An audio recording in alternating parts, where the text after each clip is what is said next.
հանդիմություն են գիշեր ցերեկ ինչ են ձեռքակալում։ Դաշնակցության երիտասարդական միությունից մինչև Գերագույն մարմնի անդամ հենց հիմա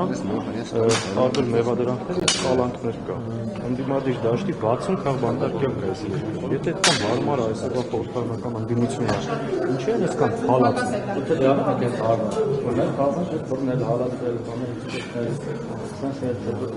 Իսկ գուցե մնացածը հարմարվել են իրար չեկին դեպի իրանց հետևից չեն գնում։ Իսկ գուցե Նիկոլ այդ խոսույթը դնում է ու որոշ ընդդիմադիր դաշտում են որոշները դա կրկնում են Նիկոլի ջրաղացին ջուր լցնելու համար։ Այնքան պարզ ու ակնհայտ է, դե չեն պայքարում, հիմա Աստված իրանց ինչ իրանցից կրնի ակնկալում էր, որ պետք է պայքարի։ Պանսատներն նաև բախում պահպանվային կապված մեկ հարցը, տեսեք, այնտեղ գնացել էին Հայաստանի քաղաքասարակության որոշ ներկայացուցիչներ, որոնք այդպես էլ չեն կարողացել նրանց հետ տեսակցել։ Այս առումով ինչ անելիքներ կան, մասնավորապես գրասենյակը, Սփյուռքի մեր հայրենակիցները, ինչպես կարող են այդ խնդիրը Նախ այդ այցի մասին, դա խայտառակություն էր,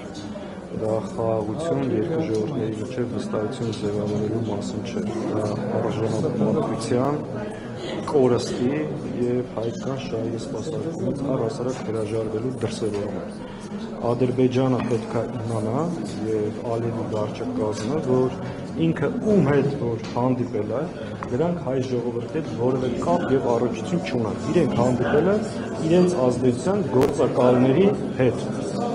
Հետևաբար նրանք չեն կարող ներկայացնել հայ ժողովրդին։ Այս պետք է արձանագրենք ու սրանք վերադառնալուց հետո այն քարոզչությունը Ադրբեջանը, այն պատվիրակությունը, որ գնացել է Ադրբեջանը, վերադարձել է Ադրբեջանի շահերը առաջ է տանում Հայաստանում, դրանք հայ ժողովրդի, հայկական պետականության, մեր ինքնության հետ որևէ առողջություն չունեն։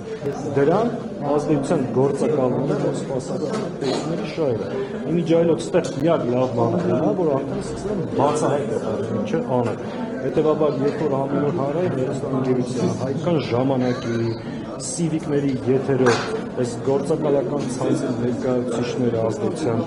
հարցազրույցներ են ունենում, պետք է հասկանան իրենք որ պետությունն են ներկայացնում Հայաստանը։ Իսկ ինչ վերաբերում է Բաքվում գտնվող մեր ռազմավարությունների, այս հայ ժողովրդի ամոթն է, խայտառակությունն է, իրանք նաև Բաքվում են այս իշխանության գործունեության արդյունքում եւ Հայաստանի այսօրվա վարչախումբը անմիջական մեղսակցություն ունի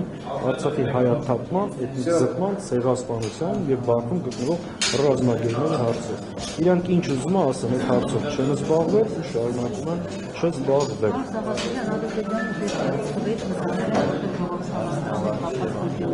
Եվ երբ ասում են, որ գնացել են այնտեղ քաղաքասարակության ներկայացուցիչների հետ հանդիպում, սա արդեն բան չի, որ այնտեղ ինչ քաղաքասարակություն, որ ինատեղ Ինչ քաղաքասարակություն, նույն ադրբեջանական այսպես կոչված քաղաքասարակությունը, որ եկել էր Երևան, ովքեր էին, նրանք ովքեր բլոկադայի մեջ էին պահում մեր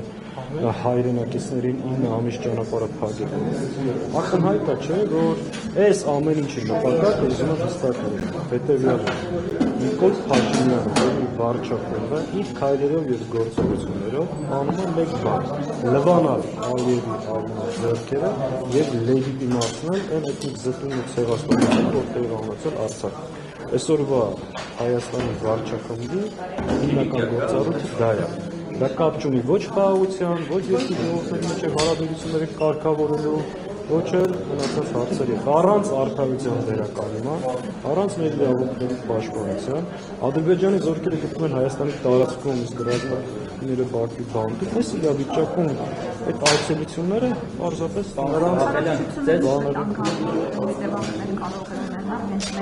Մեծ, տեսեք իրենց սրիկայության աստիճան,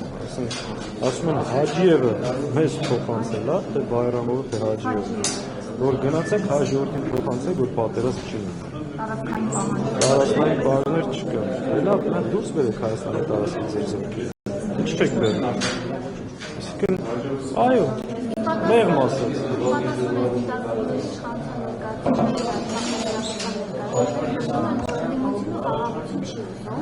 Որովհետև դա ձեռնտու է նաև Ռուսաստանի Դաշնության։ Դրան կրկին թուրքական քարոզչական քեզները ակնհայտ է, որ Հայաստանի գործող վարչախումբը փորձում է ռուսական ազդեցությունը Հայաստանում չեզոքացնել, դա լրացնել ազդեցությունը ներկայացնել։ ամեն ինչ արվում է այդ կոնտեքստում եւ դրա համար պետք է